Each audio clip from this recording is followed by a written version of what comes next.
போராட்டம், உயிர் தியாகங்கள், துப்பாக்கி சூடெல்லாம் நடத்தப்பட்டது.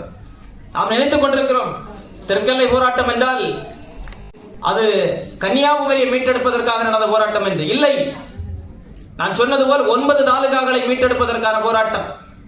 கோயம்புத்தூர் பகுதியில், கோவை மாவட்டத்தின் பகுதி அருகே இருக்கக்கூடிய சித்தூர் தாலுகாவை, அது தமிழர் பகுதி, அது எங்களோடு இணையுங்கள் என்று கோரிக்கைகள் வைத்து நடத்தப்பட்ட போராட்டம் தான் தெற்கெல்லை போராட்டம்.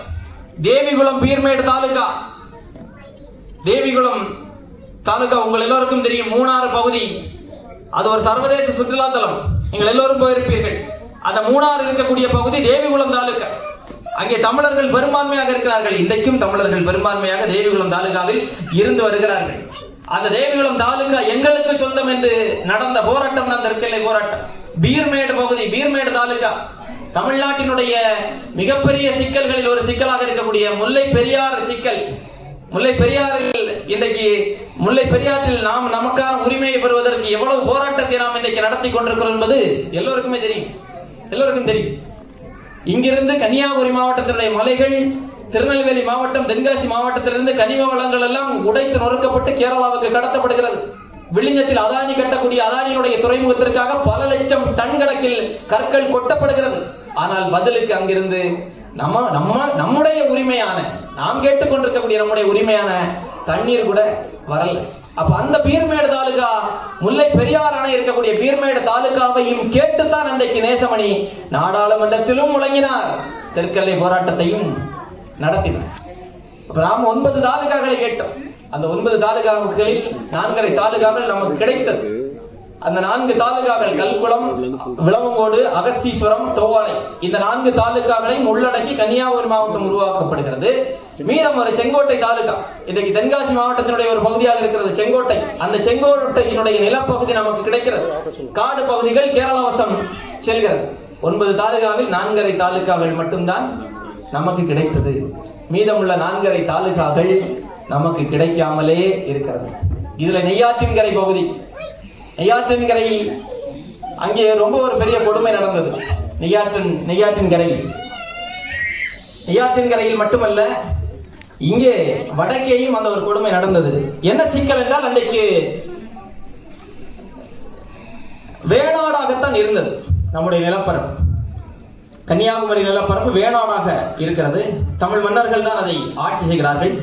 அதன் பிறகு வேணாடு திருவிதாங்கூர் சமஸ்தானமாக உருமாறுகிறது, மாற்றமடைகிறது. அந்த திருவிதாங்கூர் சமஸ்தானத்தினுடைய மன்னராக மார்த்தாண்டவர்மா பொறுப்பேற்கிறார். அவர் என்ன செய்கிறார், கன்னியாகுமரி தொடங்கி குமரி முனையிலிருந்து கிட்டத்தட்ட திருவனந்தபுரம் வரைக்கும் இருந்த அந்த எல்லை, திருவிதாங்கூரினுடைய எல்லையை விரிவாக்கம் செய்கிறார். வர்க்கலா வரைக்கும் இருந்ததை, திருவனந்தபுரம் வர்க்கலா வரைக்கும் இருந்ததை அவர் கிட்டத்தட்ட கொச்சினுக்கு கொஞ்சம் முன்பு வரைக்கும் அவர் வந்து விரிவாக்கம் செய்கிறார். அப்ப அங்கே என்ன ஆகிவிடுகிறது என்றால், அந்த பகுதியிலே தமிழர்கள் பெரும்பான்மையாக இருந்த பகுதி விரிவு செய்யப்படுகிற போது அங்கே மலையாளிகள் பெரும்பான்மையாக வருகிறார்கள். எண்ணிக்கை அடிப்படையில் தமிழர்கள் சிறுபான்மை மக்களாக மாற்றப்படுகிறார்கள். அப்போ அது ஒரு கட்டத்தில் என்ன ஆகிறது என்றால், அந்த பகுதியில் மலையாள மொழி ஆட்சி மொழியாக மாற்றப்படுகிறது. அங்கே தமிழ் படிப்பதற்கான உரிமைகள் மறுக்கப்படுகிறது. பலவிதமான அடக்குமுறைகள், ஒடுக்குமுறைகள் எல்லாம் அங்கே தொடர்ந்து நடத்தப்படுகிறது.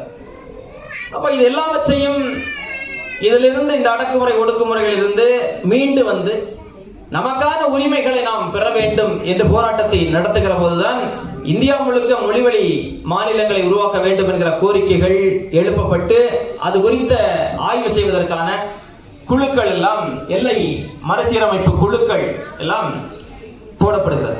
அப்போ நெய்யாற்றின்கரையில் நடந்த ஒரு கொடுமை, தெற்கெல்லை போராட்டத்தினுடைய சர்வாதிகாரியாக இருக்கக்கூடிய குஞ்ச நாடார் அவர்கள் சட்டமன்றத்திலே பதிவு செய்த பேச்சுகள் இன்றைக்கும் ஆவணமாக இருக்கிறது. அவர் சொல்கிறார், நெய்யாற்றின்கரை தாலுகாவில் தமிழர்கள் பெரும்பான்மையாக வாழ்கிறார்கள். ஆனால் அங்கே ஒரு கொடுமை நடந்தது. என்ன கொடுமை என்றால், கணக்கெடுப்பு நடக்கிற போது, மக்கள் தொகை கணக்கெடுப்பு நடத்தப்படுகிற போது நெய்யாற்றின்கரை தாலுகாவில் தமிழ் மொழி புறக்கணிக்கப்பட்டு தமிழ் படிப்பதற்கான வாய்ப்பு கொடுக்காமல் மலையாள கல்வி அங்கே முதன்மைப்படுத்தப்பட்ட காரணத்தால் தமிழர்கள் தமிழ் படிக்க முடியாமல் மலையாளத்தை படித்தார்கள். அப்போ தமிழ் படிக்க முடியாமல் மலையாளத்தை படித்து மலையாளத்தை பேசிய தமிழர்களை கணக்கெடுப்பின் போது மலையாளிகள் என்று சொல்லி கணக்கு காட்டி இங்கே மலையாளிகள் பெரும்பான்மையாக இருக்கிறார்கள் என்று சொல்லி நெய்யாற்றின்கரையை நம்மிடமிருந்து எடுத்தார்கள்.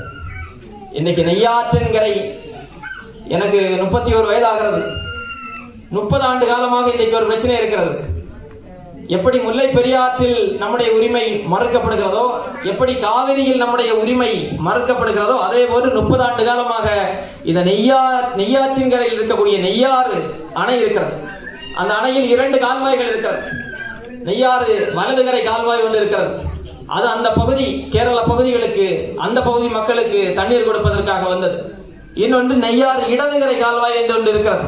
அது தமிழர்களுக்கான, தமிழ் பகுதிகளில் தண்ணீர் கொடுப்பதற்கான ஒரு திட்டமாக வந்தது. அந்த நெய்யாறு இடதுகரை கால்வாயில் 30 ஆண்டுகளாக ஒரு சொட்டு தண்ணீர் கிடைக்காமல் இருக்கிறது. பல பகுதிகளில் பாசனத்திற்கு தண்ணீர் இல்லாத காரணத்தால் வேளாண் நிலங்கள் இன்றைக்கு அழித்தொழிக்கப்பட்டிருக்கிறது.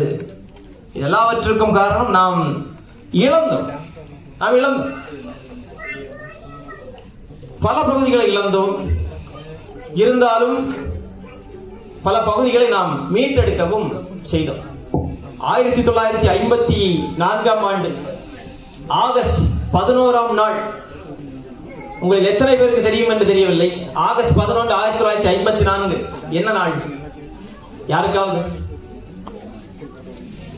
யாருக்காவது தெரியுமா? 1954 ஆகஸ்ட் 11ஆம் நாள். அதெல்லாம் என்ன சிக்கல் அப்படின்னா, பல வரலாறுகள், பேசப்பட வேண்டிய வரலாறுகள், அடுத்த தலைமுறைக்கு கடத்தப்பட வேண்டிய பல வரலாறுகளையும் நம்ம கடத்துறதில்லை.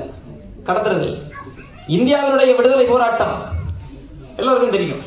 பள்ளிக்கூடங்கள் இங்கே ஆங்கில வழி கல்வி படியுங்கள், தமிழ் வழி கல்வி படியுங்கள், இல்லை மலையாள வழி கல்வி படியுங்கள். எந்த மொழி வழி கல்வியை நீங்கள் படித்தாலும் இந்தியாவினுடைய விடுதலை போராட்டம் அது குறித்த வரலாறு இருக்கும். காந்தியினுடைய பெயர் இருக்கும், மாப்போசியின் பெயர் இருக்காது. திலகருடைய பெயர் இருக்கும், மார்ஷல் நேசமணியினுடைய பெயர் இருக்காது. ஜான்சி ராணியினுடைய பெயர் இருக்கும், ஆனால் ஜீவானந்தத்துடைய பெயர் இருக்காது. அப்துல் ரசாக்குடைய பெயர் இருக்காது. பீர் முகமதுடைய பெயர் இருக்காது. காந்திராமன் பிள்ளையினுடைய பெயர் இருக்காது. பப்பு பணிக்கருடைய பெயர் இருக்காது. சைமனுடைய பெயர் இருக்காது. இவர்கள் எல்லாம் யார் என்று நீங்கள் கேட்கலாம். யாரையா புதுசா சொல்ற, எங்கிருந்து இந்த பெயரை எல்லாம் எடுத்து வந்தாய் என்று. யாருமே சொல்லாததை சொல்ல வேண்டிய கடமையும் பொறுப்பும் நமக்கு இருக்கிறது இல்லையா? நாம் தானே சொல்ல வேண்டும் நம்முடைய பிள்ளைகளுக்கு. நான் இன்றைக்கு நின்று கொண்டு என்னுடைய வாயிலிருந்து தமிழை பேசிக் கொண்டிருக்கிறேன். நாம் எல்லோரும் இன்றைக்கு தமிழில் பேசுகிறோம். இங்கே தமிழ் ஆசிரியர் இருக்கிறார்கள், இத்தனை மாணவர்கள், தமிழ் படிக்கக்கூடிய மாணவர்கள் இருக்கிறார்கள். நாம் எல்லோரும் பல பகுதிகளை சார்ந்தவர்கள் இருப்பீர்கள். நீங்கள் எல்லோரும் இங்கே இருக்கக்கூடியவர்கள். நீங்கள் என்ன சாதி என்று எனக்கு தெரியாது, நீங்கள் என்ன மதத்தை சார்ந்தவர்கள் என்று தெரியாது. ஒவ்வொருவருக்கும் ஒரு சாதி இருக்கும், ஒவ்வொருவருக்கும் ஒரு மதம் இருக்கும். ஆனால் நாம் எல்லோரும் தமிழர்கள், அது நம்ம எல்லோருக்கும் தெரியும். அதனால்தான் இந்த இடத்தில் நாம் எல்லோரும் ஒன்றாக கூடியிருக்கிறோம். அப்ப தமிழர்களாக நாம் இன்றைக்கு நிற்கிறோம் என்றால் அதற்கு காரணமான நபர்களுடைய பெயரை நாம் தெரிந்து வைத்திருக்காமல் இருப்பது அவர்களுக்கு செய்யக்கூடிய பச்சை துரோகம் இல்லையா? 1954 ஆகஸ்ட் மாதம் 11ஆம் நாள் தேவிகுளம் தினம், தேவிகுளம் நாள் என்று அனுசரிக்கப்படுகிறது. அந்த நாள் பல போராட்டங்கள் நடக்கிறது. பல போராட்டத்தை எப்படியாவது இந்த நிலப்பகுதிகளை நாம் மீட்டெடுக்க வேண்டும் என்று சொல்லி தமிழர் விடுதலை நாளாக கடைபிடிக்கப்படுகிறது. அந்த நாளில்தான் புதுக்கடை பகுதியிலும் மார்த்தாண்டம் பகுதியிலும் துப்பாக்கி சூடு நடத்தப்படுகிறது. சின்ன சின்ன பிள்ளைங்க, மாணவர்கள் போராடுகிறார்கள். அந்த மண்ணின் மக்கள் எல்லாம் ஒன்று திரண்டு போராடுகிறார்கள். அவர்கள் மீது அன்றைக்கு திருவிதாங்கூர் அரசு, அன்றைக்கு பட்டம் தானோலினுடைய அரசு துப்பாக்கி சூடு நடத்துகிறது. துப்பாக்கி சூட்டில் 11 பேர் உயிர் தியாகம் செய்தார். 11 பேர் மரணம் அடைந்திருக்கிறார்கள். மொத்தம் தெற்கெல்லை போராட்டத்தில் துப்பாக்கி சூட்டில் உயிர் தியாகம் செய்த மக்களினுடைய எண்ணிக்கை 11. துப்பாக்கி சூட்டில் மட்டும். அதை தாண்டி அடித்து படுகொலை செய்யப்பட்ட மக்கள் உண்டு. பாரசாலை தொகுதியிலே சுயேட்சையாக போட்டியிட்டு வெற்றி பெற்ற குஞ்சராளர் அவர்கள் கைது செய்யப்படுகிறார்.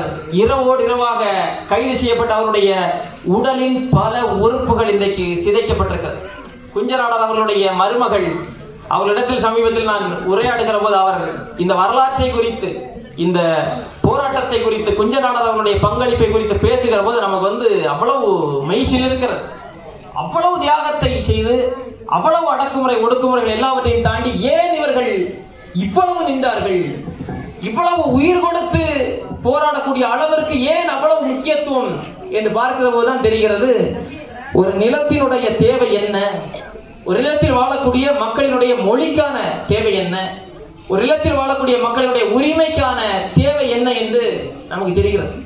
இன்றைக்கு இருக்கக்கூடிய சூழலை 50-70 ஆண்டுகளுக்கு முன்பு இருந்த சூழலோடு நாம் பொருத்தி பார்த்தோம் என்றால், அவர்கள் இன்றைக்கு இருந்தார்கள் என்றால் இரத்த கண்ணீர் வடிப்பார்கள். நான் சொல்கிறேன் உங்கள் எல்லோருக்கும், இன்றைக்கு நாம் இழந்து போன பகுதிகள் ஒருபுறம், ஆனால் நாம் மீட்டெடுத்த பகுதிகள் இருக்கிறது இல்லையா, அந்த மீட்டெடுத்த பகுதிகளை பாதுகாப்பதற்கு நாம் என்ன முயற்சி எடுத்திருக்கிறோம் என்கிற பெரிய கேள்வியை நமக்குள் நாம் எழுப்பிக் கொள்ள வேண்டும். அது சென்னை தொடங்கி கன்னியாகுமரி வரைக்கும்.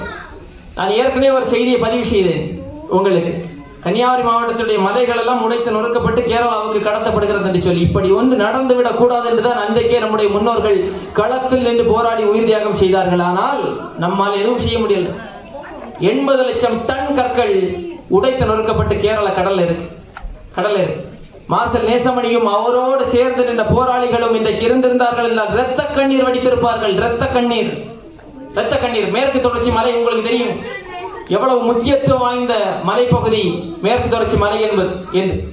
யுனெஸ்கோவால் அங்கீகரிக்கப்பட்ட பகுதி, பாரம்பரிய பாதுகாக்கப்பட்ட பகுதியாக யுனெஸ்கோவால் அங்கீகரிக்கப்பட்ட மேற்கு தொடர்ச்சி மலை வெஸ்டர்ன் காட்ஸ். அந்த வெஸ்டர்ன் காட்ஸ் இல்ல கன்னியாகுமரி மாவட்டத்தில் வெஸ்டர்ன் காட்ஸ் இல்ல, தென்காசி மாவட்டத்தில் இல்ல. தமிழ்நாட்டில் எங்கெல்லாம் மேற்கு தொடர்ச்சி மலைகள் இருக்கிறதோ அங்கெல்லாம் மேற்கு தொடர்ச்சி மலைகள் உடைத்து நொறுக்கப்படுகிறது. உடைத்து நொறுக்கப்பட்டு கேரளாவுக்கும் கர்நாடகாவுக்கும் கடத்தப்படுகிறது. எவ்வளவு கொடுமை பாருங்க, எவ்வளவு கொடுமை. மலையெல்லாம் உடைச்சு நொறுக்கிட்டு இருக்கிறோம். மலையை உடைச்சு நொறுக்கினா எப்படி நம்ம மீட்டு நோக்கம் செய்யறது? ஒரு மரத்தை வெட்டணும்னா மரத்தை வளர வைக்கலாம், வளர்க்கலாம். மரத்தை, வீட்டை உடைச்சிட்டோம், புது வீடு கட்டலாம். ஒரு கோயில் உடைஞ்சிடுச்சு, புதுசாக பெரிய கோயிலை கட்டலாம். பெரும் பெரும் நிறுவனங்கள், கட்டடங்கள் உடைத்து நொறுக்கப்படுகிறது, கட்டலாம். மலையை எப்படி கட்டுவது? மலையை எப்படி மீட்டு உருவாக்கம் செய்வது? அந்த மலைகளில் இருக்கக்கூடிய காடுகளில் இருக்கக்கூடிய விலங்குகள், பலவிதமான அரிய உயிரினங்கள் வாழக்கூடிய மேற்கு தொடர்ச்சி மலை இன்றைக்கு அழித்தொழிக்கப்படுகிறது. கை கட்டி வேடிக்கை பார்த்து கொண்டிருக்கிறோம். நான் சொல்கிறேன் உங்களுக்கு, நீங்கள் பஹ்ரைன் நாட்டில் உங்களுடைய வாழ்க்கையை முடித்துவிட்டு தமிழ்நாட்டிற்கு வருகிற போது தமிழ்நாடாக இருக்காது. தமிழ்நாட்டினுடைய வளங்கள் எல்லாம் இன்றைக்கு வேட்டையாடப்படுகிறது. எல்லா வளமும் வேட்டையாடப்படுகிறது. நிலம் அழித்தொழிக்கப்படுகிறது. நீர்வளம், நிலவளம், காட்டு வளம், கனிம வளம் அத்தனையும் மெல்ல மெல்ல அழித்தொழிக்கப்பட்டு கொண்டிருக்கிறது. எல்லாவற்றையும் தாண்டி நிலத்தை நாம் இழந்து கொண்டிருக்கிறோம். யாரிடம் இழந்து கொண்டிருக்கிறோம்? முன்னாடி எல்லாம் நான் சின்ன வயசுல பள்ளிக்கூடம் படிக்கக்கூடிய காலத்துல பார்த்தா, அது தமிழ்நாடு முழுக்க எந்த பகுதிக்கு சென்றாலும் அங்கே கடை வைத்திருப்பவர்கள், வணிகம் செய்பவர்கள் யாராக இருப்பாங்கன்னா, நம்ம அண்ணன் தம்பி இருப்பாங்க, நம்ம சித்தப்பா பெரியப்பா இருப்பாங்க, நம்ம மாமா மச்சான் இருப்பாங்க. சின்ன சின்ன பெட்டி கடை தொடங்கி பெரிய நகை வியாபாரம் வரைக்கும் செய்வது தமிழர்கள் செய்தார்கள். தமிழ்நாட்டில் அவர்கள் தான் செய்தார்கள். ஆனால் இன்னைக்கு எங்கிருந்தோ வந்த பஜன்லால் சேட்டுகள் இன்றைக்கு இருக்கிறார்கள். குண்டூசி வியாபாரம் தொடங்கி நகை வியாபாரம் வரைக்கும் அத்தனை வியாபாரங்களும் இன்றைக்கு, அத்தனை வணிகமும் நம்முடைய கைகளை விட்டு விலகி செல்கிறது. இல்ல, திரும்பி பார்க்க முடியல. தமிழர்களை தமிழ்நாட்டில் பார்க்க முடியலைங்க. தமிழை தமிழ் தெருக்களில் பார்க்க முடியவில்லை என்று ஒரு 10-20 ஆண்டுகள் 30 ஆண்டுகளுக்கு முன்பு கவிஞர்கள் பாடினார்கள். தமிழ்நாட்டின் தெருக்களில் தமிழை காணவில்லையே என்று. ஆனால் இன்றைக்கு தமிழ்நாட்டின் தெருக்களில் தமிழர்களையே காண முடியாத ஒரு சூழல் இருக்கிறது. பஹ்ரைனில் இத்தனை தமிழர்களை பார்ப்பது எனக்கு ஆச்சரியமா இருக்கு. இன்னும் கொஞ்ச நாள் போய் ஒரு 10-20 ஆண்டுகள் கடந்தது என்றால் தமிழ்நாட்டில் ஒவ்வொரு பகுதிகளிலும் இத்தனை தமிழர்களை பார்க்க முடியுமா என்பது பெரும் கேள்வியாக இருக்கிறது. அப்போ எல்லாவற்றுக்கும் காரணம் என்ன? நாம் யார் என்பதை அடுத்த தலைமுறைக்கு கடத்த வேண்டும். நம்முடைய வரலாறு, நம்முடைய மொழி, நம்முடைய கலாச்சாரம், நம்முடைய பாரம்பரியம், நம்முடைய பண்பாடு, இது எல்லாவற்றையும் அடுத்த தலைமுறை பிள்ளைகளுக்கு கடத்த வேண்டிய கடமையும் பொறுப்பும் ஒவ்வொரு பெற்றோருக்கும் இருக்கிறது. நான் படித்த பள்ளிக்கூடங்களிலும் சரிதான், இங்கே பெற்றோர்களாக இருக்கக்கூடிய பெற்றோர்கள் படித்த பள்ளிக்கூடங்களிலும் சரி, இந்த வரலாறுகள் எல்லாம் சொல்லி தரப்படலை. நான் பள்ளிக்கூடத்தில் படித்தேன், எந்த 12ஆம் வகுப்பு வரைக்கும் படித்தேன். இந்த வரலாற்றை பற்றி, நம்முடைய மொழியினுடைய வரலாறு, நம்முடைய இனத்தின் வரலாறு, நமக்காக போராடிய போராளிகளை பற்றி யாருமே எந்த பள்ளிக்கூடத்திலையும் சொல்லித்தர. அதுக்கப்புறமா 4 ஆண்டுகள் பொறியியல் படித்தேன், இன்ஜினியரிங் படித்தேன், மெக்கானிக்கல் இன்ஜினியரிங். அதுலேயும் ஒன்றுமே சொல்லித்தரல. அது எதையெல்லாமோ சொல்லி தந்தாங்க. ஆனால் நான் யாரு, என்னுடைய வரலாறு என்ன சொல்லித்தரல. அதுக்கப்புறமா வெளியே வந்து நான் சில புத்தகங்களை படிக்கிறேன். அப்போதான் தெரியுது, நம்ம வரலாறு இப்படிப்பட்ட வரலாறா, இதெல்லாம் ஏன் பள்ளிக்கூடத்தில் சொல்லித்தரல, இதெல்லாம் ஏன் கல்லூரிகளில் சொல்லித்தரல என்கிற ஒரு கேள்வி எழுந்தது. இங்கே ஆசிரியர்கள் இருக்கிறீர்கள், நீங்கள் தான் சொல்லிக் கொடுக்கணும், நீங்கள் தான் சொல்லிக் கொடுக்க வேண்டும். பாட புத்தகத்தில் இருக்கக்கூடிய பாடங்கள் அதை சொல்லிக் கொடுப்பது தேவைதான், அதில் ஒன்று மாற்று கருத்தும் இல்லை. அதே போன்று இன்னும் சொல்ல போனால், நான் யார் என்பது தெரியாம நான் மேக்ஸ் படிச்சு எதுக்கு, நான் யார், என்னுடைய அடையாளம் எதுன்னு தெரியாம நான் கெமிஸ்ட்ரி படிச்சு, பிசிக்ஸ் படிச்சு, பயாலஜி படிச்சு எதுக்கு? அப்ப நம்முடைய வரலாற்றை நாம் கடத்த வேண்டும், அடுத்த தலைமுறைக்கு கடத்த வேண்டும். அதை பெற்றோர்கள் உங்களுடைய பிள்ளைகளுக்கு நீங்கள் சொல்ல வேண்டும். இதையெல்லாம் செய்வதற்காக ஒரு நாள், அதுதான் தமிழ்நாடு நாள். இப்ப தமிழ்நாடு நாள் என்கிற ஒரு நாளை நாம் கொண்டாடவில்லை என்றால், இது போன்ற வரலாற்றை எல்லாம் நாம் எங்கே பேசுவோம், எத்தனை நாள் பேசுவோம், எப்படி பேசுவோம்? அப்ப இந்த வரலாறு, நம்முடைய முன்னோர்களுடைய வீரம் செறிந்த போராட்ட வரலாறுகளை நாம் அடுத்த தலைமுறைக்கு கடத்துவது ஒரு புறம், இன்னொரு புறம் நாம் நம்மை தற்காத்துக் கொள்வதற்காக இந்த நாளை கொண்டாட வேண்டும். நாம் நம்முடைய நிலத்தை பாதுகாத்துக் கொள்வதற்காக, நாம் நம்முடைய வளத்தை பாதுகாத்துக் கொள்வதற்காக, நம்முடைய மொழியை பாதுகாத்துக் கொள்வதற்காக நாம் இந்த நாளை தொடர்ந்து கொண்டாட வேண்டும். நீங்கள் உலகம் முழுக்க எந்த நாளில் எந்த நாட்டிற்கு சென்றாலும் சரி, இன்னைக்கு பஹ்ரைனில் இருப்பீங்க, இனி வேறு சில பகுதிகளுக்கு நீங்கள் செல்வீர்கள், எந்த நாட்டில் இருந்தாலும் நீங்கள் எல்லோரும் தமிழ்நாடு நாளை உறுதியாக நீங்கள் கொண்டாட வேண்டும். அந்த வகையில் பஹ்ரைனில் இருக்கக்கூடிய தமிழர்கள் தமிழ்நாடு நாளை நீங்கள் சிறப்பான முறையில் கொண்டாடி கொண்டிருக்கிறீர்கள். அதற்கு என்னுடைய ஒரு முறை கூட என்னுடைய நன்றிகளை நான் சொல்கிறேன். உண்மையிலேயே எனக்கு இந்த அரங்கத்திற்குள்ளாடி ஒரு 3 மணி நேரம் நம்ம இருந்திருக்கிறோம். எனக்கு உண்மையிலேயே இது பஹ்ரைனில் இருப்பது போன்ற ஒரு உணர்வு இல்லை. தமிழ்நாட்டிற்குள் இருந்தால் எப்படி இருக்குமோ அந்த உணர்வு எனக்கு இருந்தது. நான் அங்கிருந்து திருவனந்தபுரத்தில் விமான நிலையத்திலிருந்து வந்து இங்கே இறங்கி இங்கே இருந்தேன். இந்த ஒரு 2 நாள், நேற்றும் இன்றும் இங்கே இருந்தேன். இந்த அரங்குக்கு உள்ளாடி வந்ததுக்கு அப்புறமா தான் பரவாயில்லடா, தமிழ்நாட்டுக்குள்ளாடி நுழைகிறேன்டா என்கிற ஒரு உணர்வு வந்தது. இப்படி ஒரு உணர்வு நமக்கு தேவை. இந்த உணர்வு தொடர்ந்து நமக்குள் இருந்து கொண்டே இருக்க வேண்டும். சாதி, மதம் இது எல்லாத்தையும் தூக்கி வீசிடுங்க. அதெல்லாம் நம்முடைய அடையாளங்கள் அல்ல, ஒருபோதும் அடையாளங்கள் அல்ல. நம்முடைய அடையாளம் இதுதான், தமிழர்கள் என்கிற அடையாளம். அந்த அடையாளத்தோடு நீங்கள் நில்லுங்கள்.